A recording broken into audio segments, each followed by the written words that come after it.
8 people manage more money than most countries will ever print.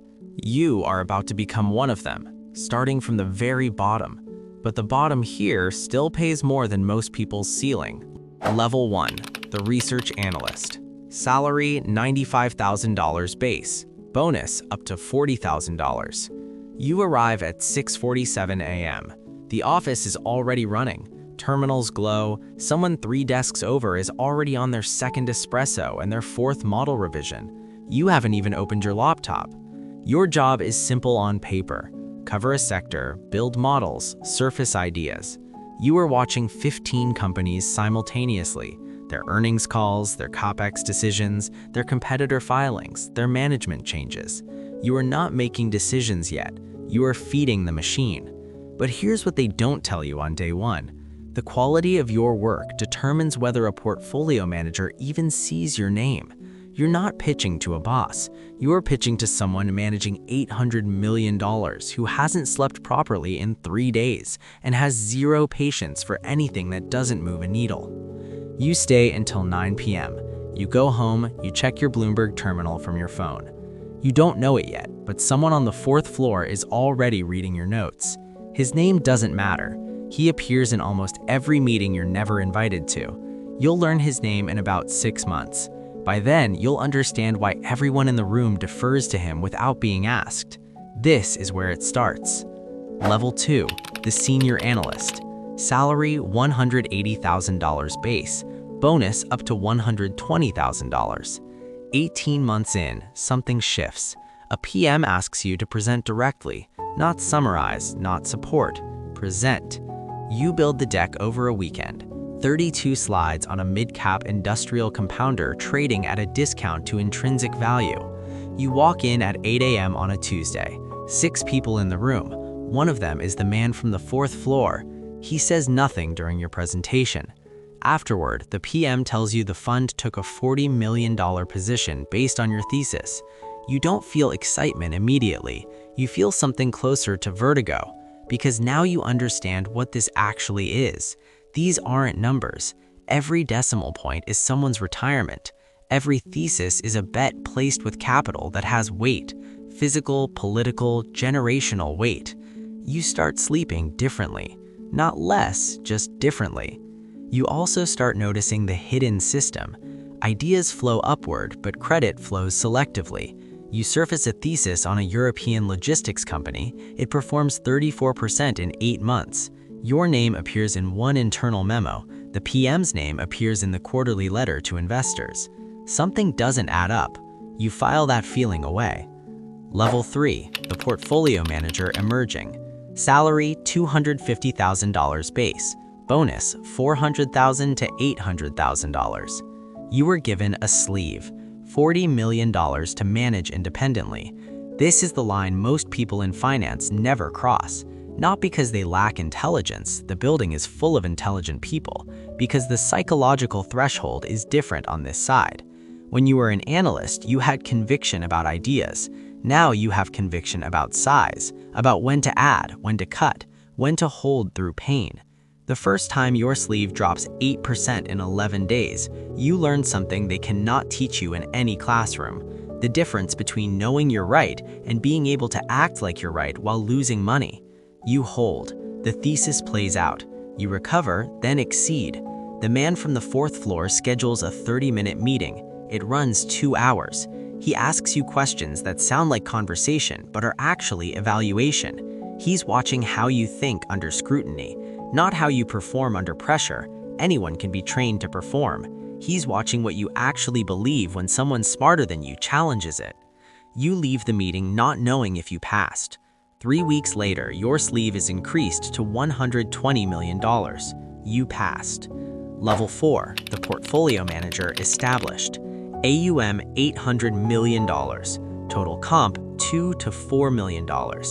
You have a team now. 2 analysts, 1 trader, a dedicated risk officer who reports to you, but also reports upward in a way that isn't entirely transparent. That part is intentional. You understand this later. You are no longer reading every filing yourself. You are building an architecture that processes information and surfaces what matters. You are becoming an architecture, not just a thinker. The fund's returns begin to carry your signature, your sector preferences, your hold periods, your tolerance for volatility. And then you hit the first real moral crease. A company in your portfolio has a governance issue.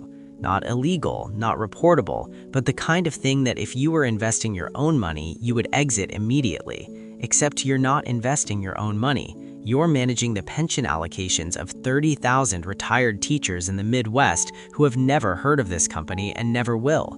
Do you exit and crystallize a 12% gain, or do you hold, watch the governance issue quietly resolve itself, and target the 40% return you believe is still there?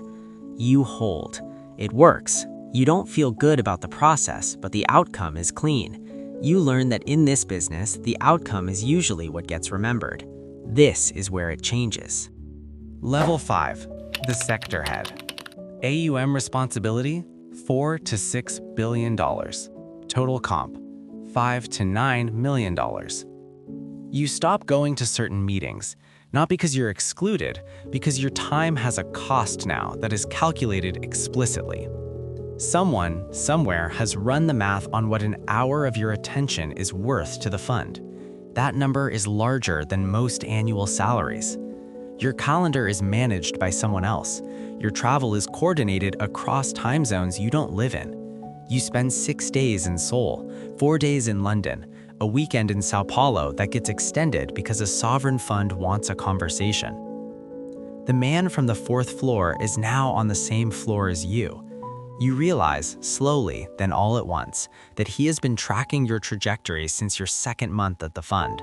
Not mentoring you, tracking you. There is a difference, and it matters. He tells you something in an elevator that you will repeat to your own analysts years from now. Everyone who made it here thought they were being developed. They were actually being selected. Selection is slower and less forgiving than development. You think about the analysts in the open floor below. Some of them remind you of yourself. Most of them won't make it to this floor, not because they're not talented, because there are only so many floors. Level 6, the Chief Investment Officer. AUM, $50 billion. Total comp, $15 to $30 million. The fund is no longer a collection of ideas. It is a system. You are not picking stocks anymore. You are setting the conditions under which stocks get picked. You are deciding which PMs get resources, which strategies get capital allocation, which theses get amplified, and which get quietly wound down. You are the operating system, not the application. The weight of this is different from anything that came before. When you were an analyst, mistakes were contained. When you were a PM, mistakes were costly. Now, mistakes have knock-on effects that ripple through portfolios, through teams, through the institutional relationships that took 20 years to build. You are also, for the first time, genuinely isolated. The people around you are brilliant, but they need things from you: allocation, access, validation.